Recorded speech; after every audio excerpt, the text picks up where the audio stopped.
Welcome to Inside Black Iowa. I am guest host Leah Williams, filling in for Dana James, the founder and publisher of Black Iowa News. Welcome to the Inside Black Iowa podcast. Welcome, Ruben Cheatham. Thank you for having me, Leah. Thank you for coming on. Um, can you tell our listeners and viewers who is Ruben Cheatham, the artist? Well, I am number one. I'm born and raised in Des Moines, Iowa, even though I currently live in Dallas, Texas. Graduate of Roosevelt High School. Um, I'm a visual artist. I've been painting professionally for close to 20 years since getting my BFA, Bachelor's of Fine Arts, from the University of Kansas in 2003. Um, I mostly paint portraits, and I use acrylic paint and oil paint, and also dabble in like wood burning and other media, but mostly painting. I see I'm Leah Simone, and I think I see a Nia Simone I behind do see you. Nina Simone back there. Uh-huh. Oh, it's gorgeous. I just painted that this past October as a celebration of breast cancer awareness. October is Breast Cancer Awareness Month, and so I painted that for a special event back then. Oh, that's gorgeous. Well, we're here to talk about the mural of John Lewis, and wanted to know what was it like. Like, could you describe what it was like painting that here in Des Moines, Iowa? So, of course, I put that mural up in August of 2020, and it was a tumultuous year to that point with um, the protests going on from the murder of George Floyd in Minneapolis and also COVID. Um, I was actually living in Mexico, not the U.S., when that happened, and so I had a different COVID experience than a lot of my peers. But I had planned a trip back to Des Moines, and I contacted a friend of mine who ran an organization called Third Space, and he arranges. Well, he also has moved away from Des Moines, but at the time he was arranging murals, and he was a liaison between artists and building owners. And his mission was to not only put up like beauty in neighborhoods, but like a visual that the community could connect with. And since Sixth Avenue and University is kind of in the heart of the inner city and the heart of kind of where the black community is, and from my growing up experience, um, I wanted to put something up on the wall that my community, could connect with. And so, of course, I wanted to continue the protests that were going on nationwide and worldwide by including the phrase Black Lives Matter. Okay. And since John Lewis had just passed away like the month before, of course, he was top of mind as one of the main activists in our history of civil rights, the Mm-hmm. civil rights movement. And so I chose his portrait. And so the connection of the two, well, first off, let me say that um, I understand that, there's an organization that criminally monetized the phrase Black Lives Matter, and I don't associate with that. And most people who understand the significance of the phrase Black Lives Matter don't associate with that or feel the need to. So there's a lot of pushback with that. And I feel like it's an easy way for lack of a better word, others, whoever others are, it's an easy way for them to show opposition to the phrase Black Lives Matter and to the importance of Black lives, because they can defer to that. Well, Black Lives Matter was a scam. and Black Lives Matter is a group of frauds. Well, Black Lives Matter is not a group. Black Lives Matter is a phrase. It's a statement of fact. And going back to John Lewis, he spent the better part of his 80 years stressing that fact. So that's the connection with John Lewis and Black Lives Matter. Okay.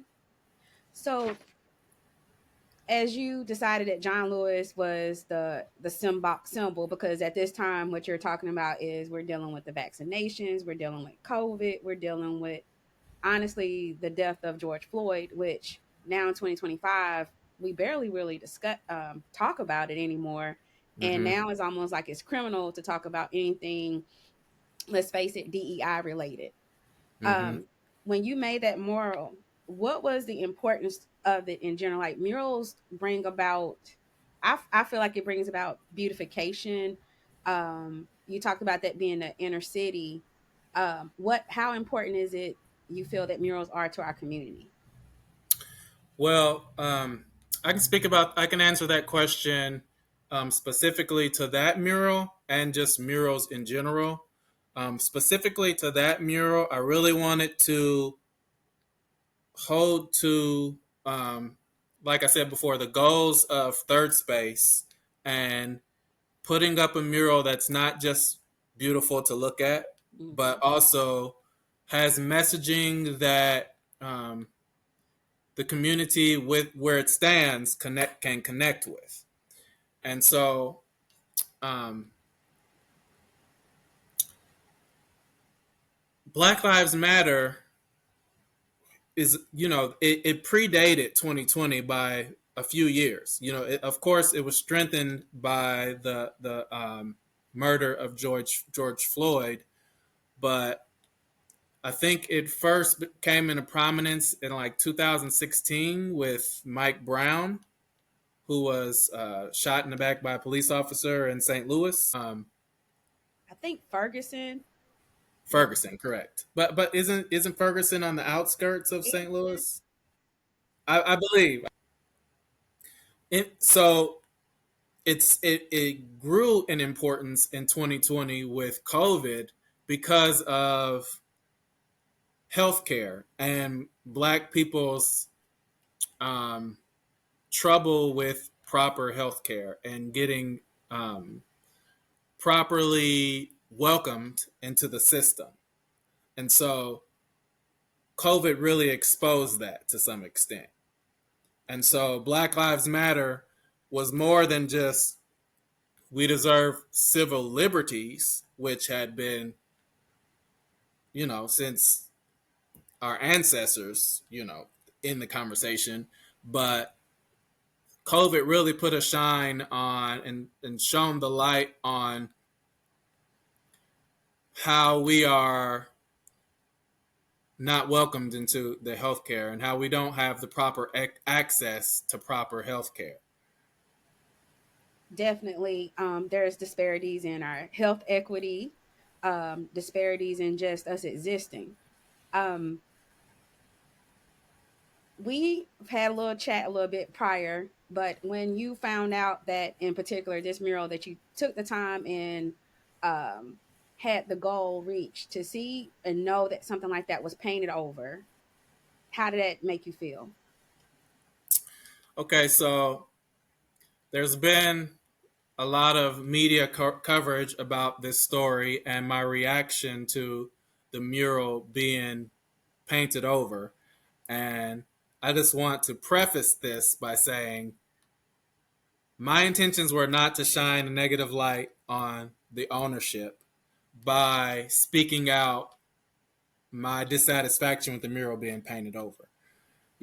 The conversation, they wouldn't have needed to be brought into the conversation had it not been an abrupt closure to the mural's existence. If we would have had proper correspondence with the ownership, myself, and Brian Bonanno, who arranged for the mural to be painted, then the conversation would have been different. It would have been all gratitude. We really want to thank them for the 5 years that they allowed us to have this mural. on their wall, on the exterior of their building. And we understand that they're painting over the mural, um, taking steps to move forward towards selling the space. However, before the mural goes down, we want to take the opportunity to celebrate the mural and acknowledge, the impact that it had on the community, and so on and so on. But because it was painted over so abruptly and without any um, regards for the value, not simply as a piece of art, but as almost a monument for the community, then that's why I spoke on dissatisfaction with the mural being painted over. And I know that if I wouldn't have said anything, nothing would have been said about it.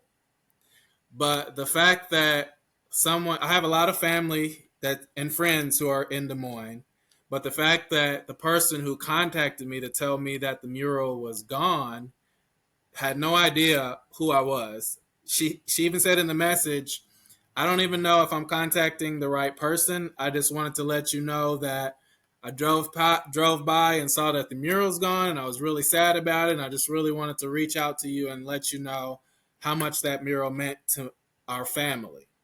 And so I don't want to say that I didn't understand the value of it prior to that, but that really struck me like this is not just like this was our mural. It wasn't just my mural as the artist. And that's another thing that I want to stress. It wasn't about the loss of my artwork. Like, Mhm. I put all that work into it and blah, blah, blah. It's not about that because murals have that implied impermanence associated with them anyway. You know, they're exposed to outdoor elements, and they're exposed to vandalism and things like that. So like that's the risk that goes with putting a mural up on the wall. So it never was about I don't have this piece of artwork anymore that I created. It was about the loss that the community experienced.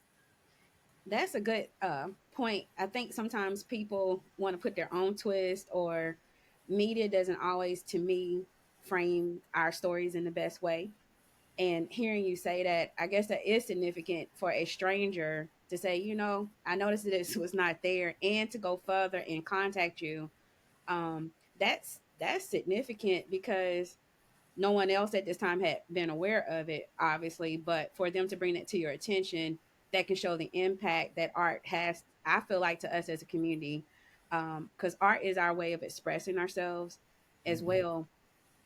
We don't always, I feel like we get such a negative rap, every time something bad happens, we're associated with violence versus the fact that we as a people, I feel, are just very creative in nature, and some of us are more gifted than others in how we express our creativity. But the ability to do that and connect it to community speaks volumes. Um, I'm still stuck backing up to like your mention of the Black Lives Matter. To hear that people are trying to criminalize that in 2025, and we're seeing how things are starting to slowly roll back on us right now. Um, and then even I would say with art, um, the decline of seeing art in our classrooms. Um, Trying to see where my thought is going here. So, um, as you ponder those kind of things and look at if the owners had reached out to you, my question would kind of be, what do you think would have been the happy medium? Just you said like a monumental moment. Should there have been photos? Like, what do you think would have been the best way they could have went about it? Because I do understand they're trying to sell the building was the whole purpose, right? Um, Well, I think that well, in my opinion, this is not something that I know. They moved in what they had the right to do and what they felt they had to do without regards to what was moral or ethical. Like they didn't worry about how would I feel about it as an artist, or how Brian would feel about it as the organizer. It was just, well, we have the legal right because this is our property. And if it comes to something, we have we have the out because we're trying to sell the building. So I feel like it seems like they were in a hurry Hmm. to take the mural down, especially since they didn't all happen at once. It was just like that one, and the rest were just pristine. But that one was just gone. Hmm. But going back to tie in your question, well, here's the thing. I think that murals they don't have the obvious intrinsic value to the community as because they're not like functional. Like for instance, if you put a playground or a new basketball court and park in a community that didn't previously have one, well, that's obvious. Now kids have a place to play. We understand the value in that. Something's there that wasn't there before. But art doesn't really have that understanding because it quote unquote isn't necessary. And it's the same way with funding in classrooms. And it's not just visual art, but it extends to all modes of creativity, from dance to theater to music. But we as human beings do very little things without the company of music. We drive with music, we eat with music, we walk with music, we watch movies with music in the background. It's music is such a part of how we function that it's hard to imagine that it's not deemed necessary as part of how we function. And so, bringing that back to visual art, like I was saying, I don't think that the owners understood the value of the mural to the community aside from beauty. It was a pretty mural to them, but they didn't have to worry about it. The building was pretty any longer because they were selling it. And so I feel like that was the extent of their valuation on the mural. So, if I were to paint a future mural, one of the things in my mind is like, does it make you want to, before you decide that I want to have this blank canvas and I put this idea up, do you almost want to talk to an owner beforehand and say, or do you get to have that kind of conversation? Like, how long do they plan on keeping it up, or what is their purpose? Or are you able to just Well, that separate yourself from it? those kind of things are kind of situation based and incident to incident, Hmm. because there's the number one, there's funding, and there's if they lend you the wall, then you have less leeway with what you can do with the wall than if they've commissioned the wall and they're paying you for it. There's different parameters that go into different situations, and I wasn't in contact with the owner. Um, Third Space was. And so he made all of the arrangements, and he made sure she knew of the subject matter that was going to be on her wall. And like I said, the mural was up for 5 years, so it wasn't an issue with that. It wasn't an issue with I don't think she appreciated the subject matter. She probably was pressured, especially this year, to get that mural off of her wall. And so once she had in her mind a way of making it happen, it probably became more of a realistic option for her. But that's all speculation. Those aren't things that I know about, their thought process. So I don't want to speak too strongly on that. I just know it just significantly impact a lot of people once they were made aware. So I'm thankful for the stranger that called up to say, "Hey, this is missing," and then to see it go down. Because my appreciating for murals is that it's like a legacy. You someone John Lewis who was the good trouble, and Mm-hmm. when you have a legacy that was rooted in good, as you're watching things happening, like as we're mentioning, it's 5 years ago, like COVID brought everything to a head, even though things were already occurring prior. I mean, even before mentioning um, the Ferguson incident in 2016, things have always happened. It's just that I feel COVID was that point that made everybody pause, and nobody Mm-hmm. could make any excuses anymore as to what was happening to people who look like us. There was no more, how people like, oh, well, he didn't mean to kneel or he didn't mean to that. Like, you had to face that head on, that even in a pandemic, we were still not safe. Um, Mm-hmm. I have 20 questions going on at once. I guess I would ask, what would you like to tell someone like yourself, if your younger self, as you're Mm-hmm. trying to pursue, um, because you said you have 20 years experience, what would you tell your younger self? Um, The first thing about being an artist, being a visual artist, is deciding your career path, because it's not the same for everyone, and it's not vague. Like, you can't decide that I want to be a professional artist and leave it simply as that, because there's too many tangents and too many different roads that you can end up on, and too many specific goals that you have to move in a specific way to reach those goals. Like, for instance, if you want to be an artist who is, I want my the visuals of my work to be a household name. So I want all the t-shirts and all the mugs and I just want my paintings to just to be all over. That's different than if your goal is to be in a museum. And then if your goal is to be in a museum out of this country, that's a different goal.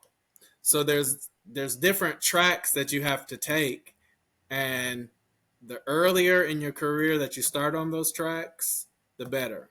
Now, things are starting to blend and roads are starting to kind of merge with social media, because visibility and exposure do a lot more than they used to. I mean, it used to just be you had to be in specific artist publications and specific television programming and things like that to be um, known about as an artist. But now the common artist can be seen um, all the way up to the highest level of institutions because of social media.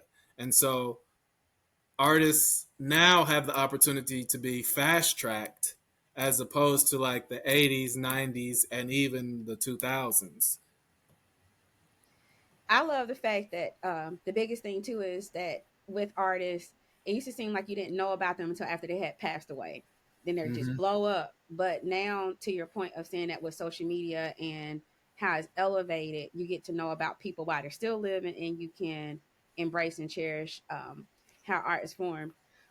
You had mentioned earlier too about living in Mexico and how that experience was a little different. Would you care to share more about that? Sure. So I lived in Playa del Carmen, which is in the Riviera Maya, which is right between Tulum and Cancun on the Caribbean coast.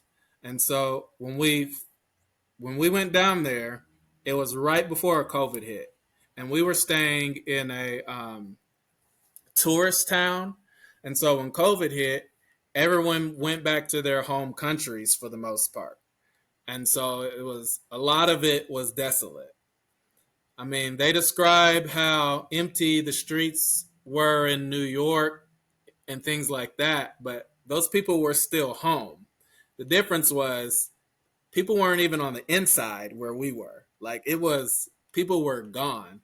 And Hmm. so like we could go to the ocean. Now after a while they closed the ocean access and things like that, but we could go to the beach and be the only people there, my wife and I, and things like that. And so and um, restrictions in the grocery stores and things like that, like they started pretty much off tops. And so like we felt like we were pretty secure, more so than when we came back.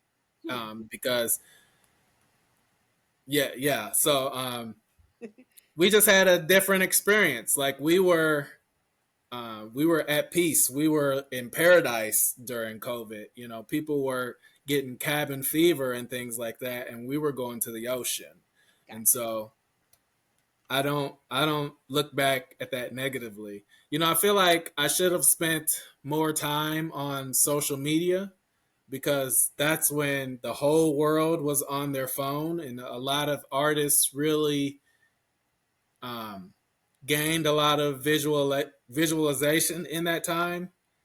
And so I'm like, man, I could have 1 million followers if I would have just, but it's my experience was different.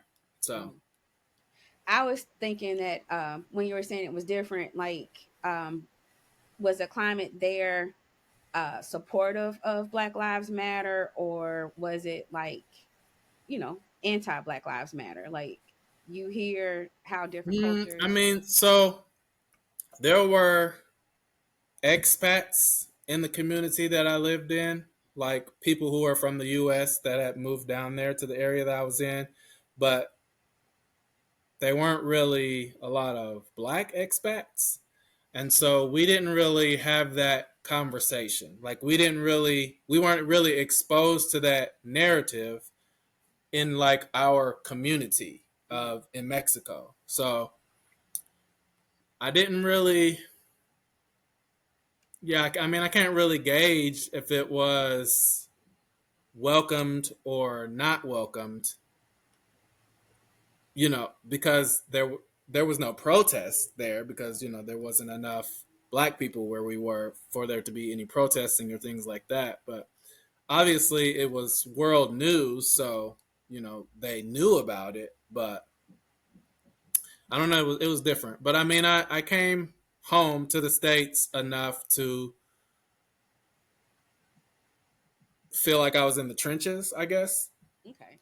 and obviously, I still, it was still my community. Like wherever you go, your community is who you are. And so, I still was a black person. I still was feeling what was going on. Hmm. So in different paths, wanted to make sure that it's important to get your views on things and that you're able to have your voice heard, and not, things get misconstrued so much enough thanks to social media. So I can see how it would have been wonderful, obviously, to use social media to propel yourself. But during that time, I think it was just a lot happening. Mm-hmm. Um, was there anything else you would like to that I didn't ask you that you haven't had a chance to touch on?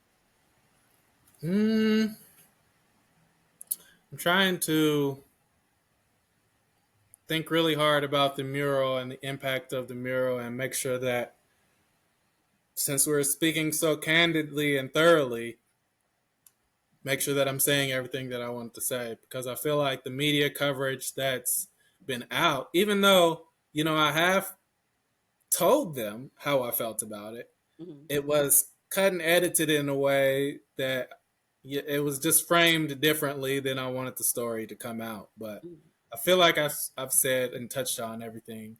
It was really important for me to stress um, the value of a functional um, offering to a community like a park or a playground with a mural. But we touched on that, so I think I covered everything that I wanted to say. Okay. I had my outline that that I wanted to. As I was mentioning, like my role that I have here in my community, I'm watching us having to roll back DEI stuff, equal Hmm. opportunity. We keep getting these executive orders to change this, to change that, Hmm. all behind not talking about race. And it's like Yeah. it's the very thing this country was formed on. But when you go, while I was leading with you about Mexico, when you go to another country, it doesn't seem like there's a big enough factor, so to speak.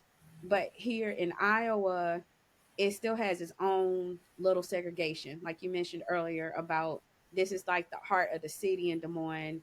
Your pride in going to Roosevelt, like I know those are areas that are more predominantly black, um, but watching things get taken away, this is how I felt. Like the whole building is gone, and like I appreciate art on so many different levels and the value it takes to go in there. Because one, that takes skill, that takes creativity, and you're tying all those different things in, not for when people try to do the opposite and make it for something that's not for good.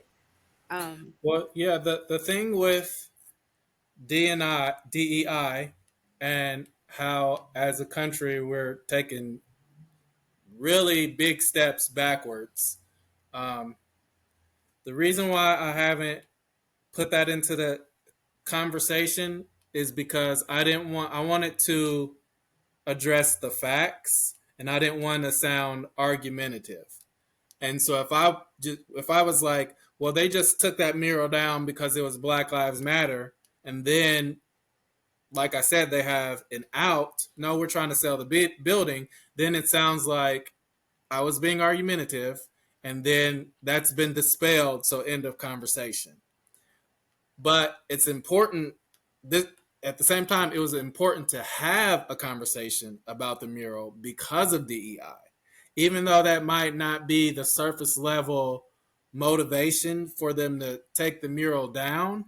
I still think that it was very bad timing and conveniently inconvenient because of DEI and the things that are going on with history books being taken and banned and things like that, and you know slavery being reframed in the way that it's taught or not taught at all. And John Lewis was such a big part of the civil rights movement that they're trying to erase. mhm. That was an important mural for this time. But like I said, I didn't want to be perceived as trying to sensationalize the loss of the mural. I understand that the mural came down because the ownership had, they have the goal to sell the building, and so I never wanted to argue against that, and so that's why I've been hesitant to reference DEI and our regression as a country in the way that history is being taught and um, I don't want to say erased because you can't erase history, but they're trying to erase the record of history. And I hear you loud and clear. Um, you want them to understand facts versus emotion at the end of the day, even though we have a Correct. right to have it. Ruben, it has been a pleasure talking with you. I appreciate you taking the time it, to talk with our guests and our public about the importance of the mural and your why behind it today. So thank you for being on Inside Black Iowa. I'm your guest host, Leah Williams. Thank you, Leah. You have a great day.